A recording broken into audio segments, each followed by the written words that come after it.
Okay, so welcome back to the One Next Step, Stacy. Thanks for hanging around for one more great question. And thanks for all of the information you're sharing with our listeners about all things business and business support and accountability. It's such great information for anybody out there. So here we go. Here's the next good question. And this is a great question. Okay, so what are some signs that a leader would benefit from a performance coach, and how do you find the right coach? Okay. Great question.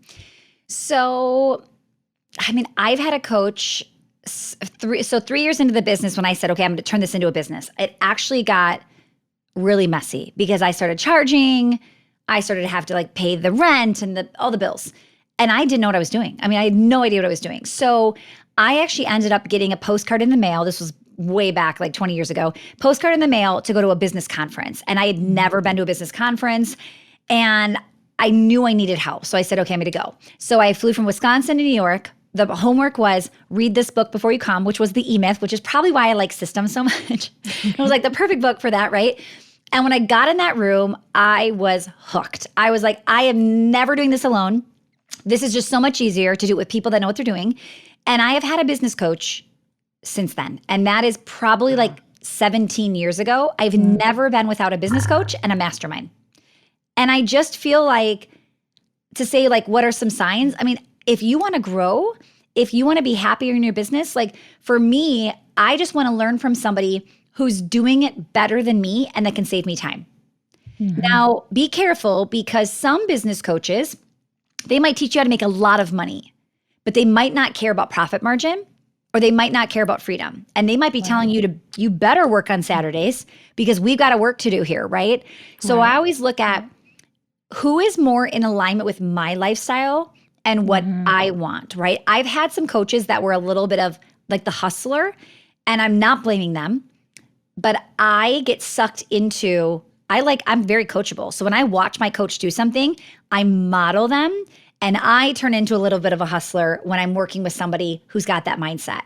So I know now that when I do sign up with a coach, I'm looking for somebody that I believe is in alignment with what I want to see for my family, for my future, and all the things.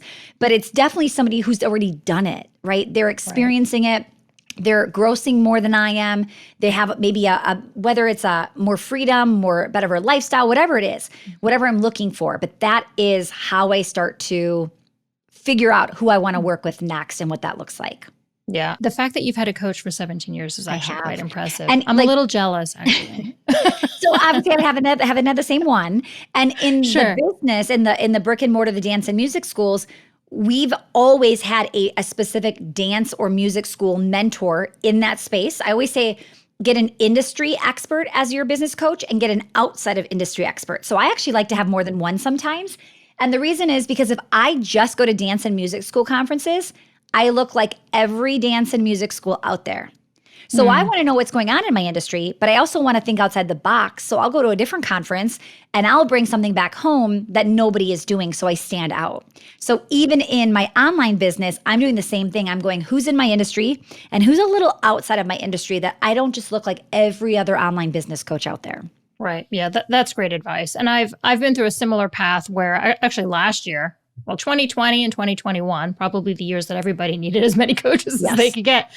I had 2 coaches. One was an emotional intelligence coach and one was a business coach. Yeah. And it's 2 completely different experiences where the focus is on different things, emotional intelligence and how to really lead people with empathy and how to hit the right markers, as a soft skill of a leader. And then the true business coach, to your point, who's really helping you make decisions about how to better run your business and how to better lead your organization. So I'm with you. You can look at it and say, I've done this, don't do that.